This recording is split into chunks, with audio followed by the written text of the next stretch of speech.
이단원 족장들의 이야기 12가 용서의 말어 마지막 가입니다. 성경 본문 창세기 45장 5절 말씀입니다. 당신들이 나를 이곳에 팔았다고 해서 근심하지 마소서, 한탄하지 마소서. 하나님이 생명을 구원하시려고 나를 당신들보다 먼저 보내셨나이다. 창세기 45장 5절 말씀. 교육 목표입니다. 이웃을 향한 가장 좋은 태도가 용서임을 안다. 오늘도 요셉 이야기입니다. 요셉이 형들을 용서하는 내용입니다. 두 번째, 하나님을 믿는 사람은 용서할 수 있는 사람이 되어야 함을 안다. 요셉이 형들을 용서한 이유는 다른 무엇보다 하나님을 바라봤기 때문입니다. 하나님의 계획을 바라봤고 하나님 때문에 형들을 용서할 수 있었습니다. 아이스 브레이크입니다. 아, 그랬구나. 잘못한 것을 먼저 말합니다. 그러면 딴 말 하지 말고 솔직하게 말했으니까 아, 그랬구나 라고 용서해 주는 겁니다. 그리고 소원을 말하면 역시 무슨 소원이든 들어주는 겁니다. 우리는 보통 일단 들어보고 라고 말하는데 시킨 대로 하면 좋을 것 같습니다. 수프로입니다. 요셉 스토리. 오늘은 42장부터 42, 43, 44, 45장의 내용을 요약해서 설명해 주어야 됩니다. 오늘로써 요셉 이야기가 마치기 때문에 간략하게 설명을 해야 되는데 보겠습니다. 42장의 내용은 어떤 내용이었습니까? 42장의 내용은 요셉이 애굽의 총리가 되었습니다. 그래서 바로에게 주신 꿈처럼 7년의 풍년, 7년의 흉년이 왔습니다. 애굽은 살아남았겠죠. 하나님께서 미리 요셉을 통해서 말씀해 주셨으니까. 그런데 다른 나라들은 어려움을 당했습니다. 이때 야곱과 그의 가족이 있는 이 가나안은 어떻겠습니까? 큰 어려움이 있었습니다. 먹을 양식이 없는 겁니다. 그래서 42장에 이제 야곱이 애굽으로 자신의 아들들을 보냅니다. 원래 12형제였지만 지금은 요셉이 없죠. 11명입니다. 그런데 막내 베냐민은 보내지 않습니다. 요셉이 큰 환란을 당했죠. 자신은 지금 요셉이 짐승에게 잡아먹힌 줄로 알고 있기 때문에 베냐민을 보내지 않습니다. 요셉과 같이 될까봐. 그래서 요셉의 10명의 형들이 애굽으로 왔습니다. 곡식을 사기 위해 온 것입니다. 그런데 형들이 와서 요셉에게 절을 합니다. 요셉이 애굽의 총리니까 당연히 인사를 해야 되겠죠. 절을 하는데 요셉이 어떻습니까? 이때 자신의 꿈, 예전에 그 곡신 딴 꿈, 해달 11개의 별 꿈을 생각했다는 것입니다. 그래서 요셉은 이렇게 말합니다. 형들을 알아보고 너희는 정탐꾼이다! 이렇게 형들에게 억지를 부리는 것입니다. 요셉의 형들이 황당합니다. 자기는 곡식을 사러 왔을 뿐인데 정탐꾼이 됐습니다. 그래서 자신을 아니라고 증명을 하는데 요셉이 믿어주지 않습니다. 그래서 요셉이 형들에게 제안을 합니다. 너희가 그럼 아닌 것을 증명해봐라. 아닌 것을 증명해봐라. 어떻게 증명합니까? 그들이 자신들의 신변을 말했습니다. 근데 자신이 아우가 한 명이 있는데 아우는 함께 오지 않았다고 말했습니다. 그렇기 때문에 요셉은 그러면 데려가서 그 아우를 다시 가서 데려오라는 것입니다. 지금 이곳에는 루벤이 첫째, 둘째가 시므온입니다. 시므온만 남고 그리고 어떡합니까? 아우를 데려오라는 것입니다. 베냐민을.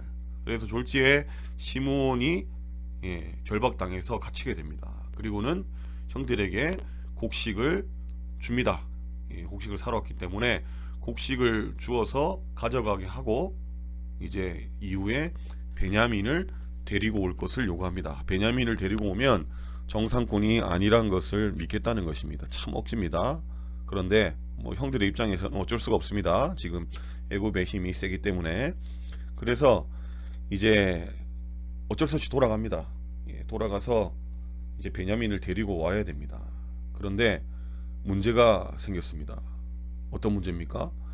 이제 돌아가려 하는데 여관에서 곡식을 이제 살펴보는데 그 자루에 뭐가 있습니까? 돈이 들어있는 것입니다. 그 돈은 분명히 곡식의 값으로 주었는데 그게 들어있는 겁니다. 하나님께서 어떻게 이런 일을 우리에게 주셨는가 하면서 한탄하는데 별다른 방법이 없지 않습니까? 일단은 가나안으로 돌아갑니다. 가나안으로 돌아가서 야곱에게 자초지정을 설명을 합니다. 근데 야곱이 펄쩍 뛰는 것입니다. 왜 너희에게 아우가 있다고 말해가지고 베냐민을 데려가게 만드냐? 안 된다. 거절하는 것입니다. 절대 안 된다. 42장에서는 끝까지 그렇게 야곱이 허락을 하지 않습니다. 그런데 43장으로 들어갑니다. 이거 안 넘겼네요. 자, 넘어가겠습니다. 43장에서 이제 상황이 바뀝니다. 왜냐하면 기근이 너무 심했고 곡식이 다 떨어졌기 때문입니다. 애굽에서 곡식을 가져왔는데 그 곡식이 다 떨어진 것입니다. 그래서 유다는 넷째입니다. 넷째 루벤, 시몬, 레위, 유다. 넷째가 야곱에게 말합니다. 야곱에게 말하는데 아버지에게 말할 때 그 사람이 그 애굽의 총리가 우리 아우를 베냐민을 데리고 오지 않으면 자신의 얼굴을 보지 못할 것이라고 말했다고 합니다. 지금 야곱은 곡식이 다 떨어졌으니까 형들에게 다시 가서 곡식을 사오라 명하는데 유다는 그러면 베냐민을 주셔야 됩니다. 베냐민이 함께 가야 만날 수 있습니다. 이렇게 버티는 겁니다. 근데 어쩔 수가 없지 않습니까? 곡식이 없으니까 이제 야곱도 포기를 합니다. 자꾸만 그 요셉의 형들도 10명의 형들도 아버지께서 허락하셨으면 우리가 2번 갔다 왔을 겁니다 라고 말할 정도로 지금 베냐민을 보내달라는 겁니다. 그래서 그러면 좋다, 선물을 준비해라. 그리고 저번에 너희 자루에 들었던 돈 그 2배를 준비해라. 혹시나 그게 문제가 되어서 또 다른 문제가 생길까봐 미리 대처하는 지혜죠. 그래서 말합니다. 하나님께서 너에게 은혜를 베푸실 것이다. 다른 형제와 베냐민을 돌려보내게 하시기를 나는 원한다. 하지만 내가 자식을 잃게 되면 이르리로다. 베냐민을 보내면서 이제 결단을 했습니다. 자, 이제 베냐민을 데리고 다시 애굽으로 가서 곡식을 더 사와야 됩니다. 그리고 자신들의 그 신변도 정확하게 보여줘야 됩니다. 정탐꾼이라고 오해받았지 않았습니까? 이제 갑니다. 요셉을 또 만납니다. 요셉을 만나는데 요셉이 어떡합니까? 사람들에게 짐승을 잡아서 형들을 맞을 준비하라는 것입니다. 식사를 준비합니다. 그리고 요셉을 형들이 만납니다. 그런데 형들이 먼저 얘기를 합니다. 전에 우리 자루에 이 돈이 들어 있었습니다. 우리는 이걸 모르는 일입니다. 돌려드리러 왔습니다. 그러니까 요셉이 괜찮다. 그거 하나님께서 너에게 주신 것이다. 이제 이 문제는 해결되었습니다. 자, 드디어 요셉이 자신의 친동생을 만납니다. 베냐민은 자신의 친어머니 라헬의 아들입니다. 자신과 베냐민은 친형제가 됩니다. 베냐민을 보니까 어떻습니까? 감정이 북받쳐 오릅니다. 그래서 잠시 급하게 나가서 다른 방, 여기 안방으로 되어 있네요. 안방으로 가서 울고 옵니다. 그리고 그 감정을 억제하고 다시 돌아옵니다. 그리고 형들과 함께 식사를 하는데 형들을 앉히는 순서가 어떻습니까? 딱 서열대로 앉히는 겁니다. 형들이 이상하게 생각합니다. 그리고 애국 사람은 부정탄다고 애국 사람 아닌 이방 사람들과 먹지 않는데 함께 식사를 하니까 이상하게 생각하는 것입니다. 어쨌든 요셉은 형들을 환대했고 자신의 동생은 더 잘해줬습니다. 자신의 동생에게는 다른 사람보다 5배를 더 줄 정도로 요셉이 그렇게 베냐민을 챙겼습니다. 자, 드디어 이제 식사가 끝나고 이제 44장일 되었네요. 또 제가 잘못해놨네요. 본문은 맞네요. 자, 44장에 가서 요셉이 한 가지 테스트를 하는 것입니다. 은잔으로 테스트하는 것인데 형들을 이제 환대하고 다시 곡식을 주어서 가나안으로 보냅니다. 그런데 그냥 보내지 않습니다. 베냐민을 받기 때문에 시몬도 풀어주었고 다 보냅니다. 그런데 요셉이 자신의 친동생 베냐민의 자루에 자신의 은잔을 몰래 넣게 하는 것입니다. 참 베냐민 불쌍하지 않습니까? 베냐민이 훔치지 않았는데 누명을 씌우게 되는 것입니다. 그런데 요셉이 왜 이렇게 했습니까? 형들의 반응을 보기 위함입니다. 자신을 팔았던 형들이 지금 예전과 똑같은 모습인지 아니면 조금은 달라졌는지 테스트하는 것입니다. 예전과 똑같은 모습이라면 요셉에게 보여줬던 그 형들의 모습은 악인들입니다. 그렇기 때문에 이 형들을 자신이 처리해야 되는 것입니다. 왜냐하면 자신의 아버지와 자신의 동생을 위해서. 그런데 형들이 달라졌다면 요셉이 바라는 것이 바로 그것이었겠죠. 자, 베냐민에게 이제 은자를 숨겨서 그들이 돌아가려 할 때 부하들을 시켜서, 신하들을 시켜서 그들을 멈춰 세웁니다. 그래서 우리 총리님께서 점을 잘 치는 분이신 걸 몰랐느냐? 너희가 도둑질했다. 아니다. 우리가 무슨 도둑질을 했느냐? 그러면 그 도둑질한 사람이 종이 될 것이다 해서 이제 자루를 딱 내려놓고, 자, 첫째부터, 나이 많은 첫째부터 순서대로 조사를 하는 것입니다. 그런데 어떻게 됩니까? 당연히 베냐민 자루에서 그 은잔이 발견되는 것입니다. 형들이 난리가 났습니다. 옷을 찢습니다. 각자 이 나귀를 싣고 성으로 돌아가는데, 옷을 찢었다는 것은 참남되다, 애통하다, 하나님께서 어찌하게 이런 일을 우리에게 주셨는가, 정말 참을 수 없는 이 안타까움을 표현한 것입니다. 하나님께서 어찌 우리에게 고난을 주시는가, 하나님께서 이것을 해결해 주시기를 구하는 또 내용이기도 합니다. 의미이기도 합니다. 자, 이제 요셉이 형들에게 묻습니다. 내가 점을 잘 치는 줄 너희가 몰랐느냐? 어떻게 너희를 이렇게 내가 환대했는데 이럴 수 있냐? 자, 그러면 이제 약속대로 어떻게 됩니까? 베냐민이 종이 돼야 됩니다. 그런데 지금 야곱이 어떻습니까? 베냐민이 잘못되면 야곱도 큰일 납니다. 요셉도 잃고 베냐민도 잃을까봐 지금 베냐민을 안 보내주다가 어쩔 수 없이 보내줬는데, 그래서 지금 베냐민이 위기에 처하니까 형들이 난리가 났습니다. 난리가 나가지고 그 중에 유다가 나섭니다. 유다가 설명을 합니다. 이 아이와는 우리 아버지의 생명이 연결되어 있다. 이 아이에게 무슨 일이 생기면 우리가 아버지를 볼 수도 없고 아버지도 큰 일이 생긴다. 그래서 절대 이 아이가 종이 되어서는 안 된다. 차라리 대신 자신이 종이 될 테니까 이 아이는 보내달라. 그렇게 유다가 나서는 것입니다. 대신 예전의 모습 어떻습니까? 요셉을 미워해서 요셉을 팔았던 형들, 참 그 잔인한 형들, 그 형들이 어떻게 됐습니까? 예전에 요셉을 팔았던 그 잘못을 가슴속에, 마음속에 품고 삽니다. 이전의 내용에 제가 빠뜨렸지만 요셉을 그렇게 했기 때문에, 그렇게 애원하는데도 우리가 모른 채 했기 때문에 우리에게 이런 화가 생긴 게 아니냐, 형들끼리 그렇게 한탄하게 됐고, 또 보십시오, 베냐민 위기에 처하니까 자신이 대신 그 벌을 받겠다고 나서지 않습니까? 자, 이제 주의 종으로 그 아이를 대신하여 머물러 있어 내 주의 종이 되게 하시고 그 아이는 그의 형제들과 함께 올려보내셔서, 예전에는 상상도 할 수 없었던 모습입니다. 이것도 44장인데 제가 수정을 안 했네요. 그래서 요셉은 그 모습을 보고 어떡합니까? 너무 이 마음이 아프죠. 자신의 형들인 걸 알고 자신의 동생과는 시험해 봤는데 예전과 달라진 모습, 그리고 베냐민을 감싸던 그 모습, 자신에게 해코지했던 그 모습을 후회하는 형들, 뉘우친 형들 모습을 보니까 요셉이 이제 마음이 이제 열리는 것입니다.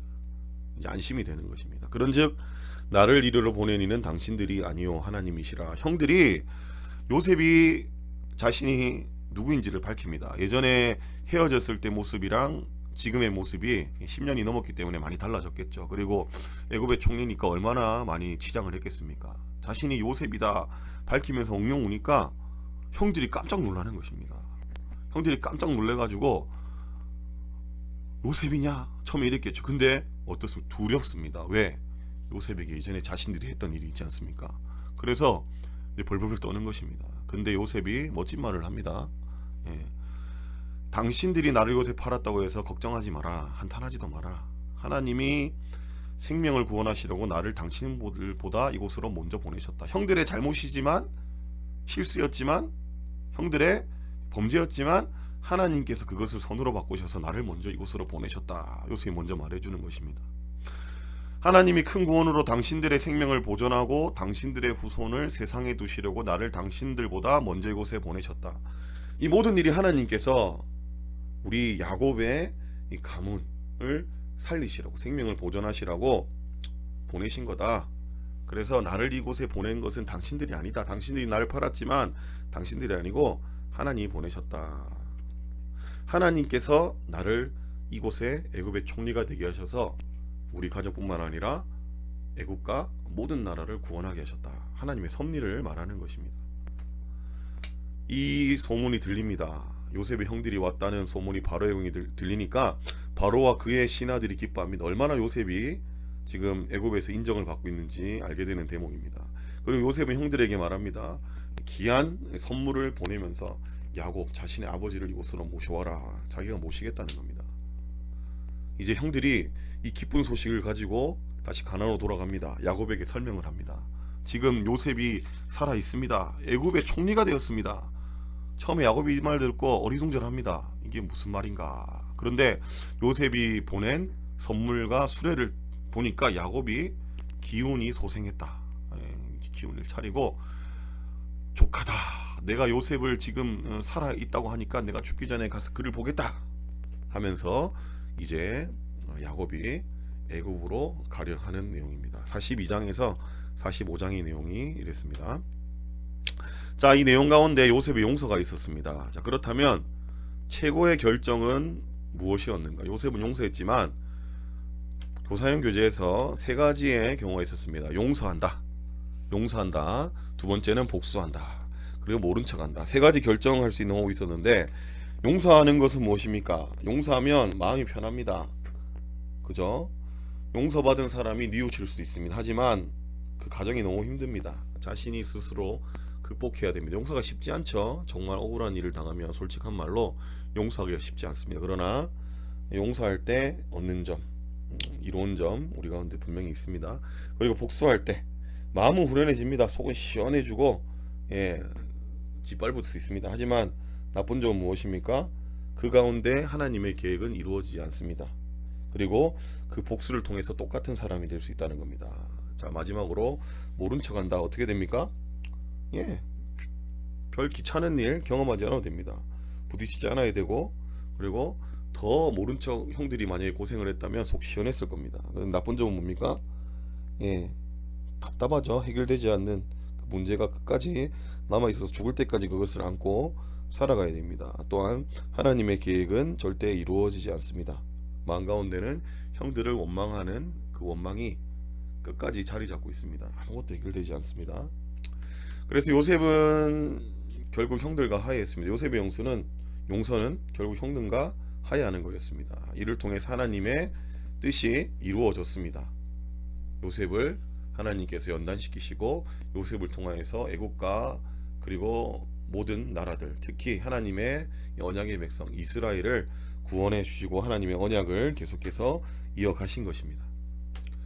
삶으로 나의 관계의 지도. 책에는 이렇게 되어 있습니다. 미움은 내가 미워하는 누군가보다 미워하는 나 자신을 더 아프게 한다. 맞습니다. 용서하는 것 남을 위해서기도 하지만 먼저는 자신을 위해서입니다. 자신을 위해서 용서하는 것이 맞습니다. 자, 그런데 오늘 책에는 이래 있지만 더 중요한 건 무엇입니까? 형들을 용서하지 않았다면 하나님의 계획이 요셉을 통해서 이루어지지 않습니다. 요셉이 자신의 원한을 형들에게 내렸다. 그래서 형들을 몰살시켰다. 그러면 하나님의 계획, 그 언약의 백성들이 다 죽임을 당하게 됩니다. 하나님께서 그 12지파를 사용하셔서 이후에 계속해서 이루어 가시는 그 일들을 우리는 볼 수가 없습니다. 이것이 요셉이 용서했기 때문에 가능했던 일입니다. 하나님의 계획이 요셉의 용서를 통해서 이루어졌다는 것입니다. 우리도 마찬가지입니다. 누군가를 용서할 때 쉽지 않습니다. 그러나 그 가운데 하나님의 계획하심을 바라보고 우리가 하나님 안에서 용서해야 됩니다. 그것이 하나님께서 우리에게 바라시는 것입니다. 정리기도 하시고 마치시면 되겠습니다. 오늘도 수고하셨습니다.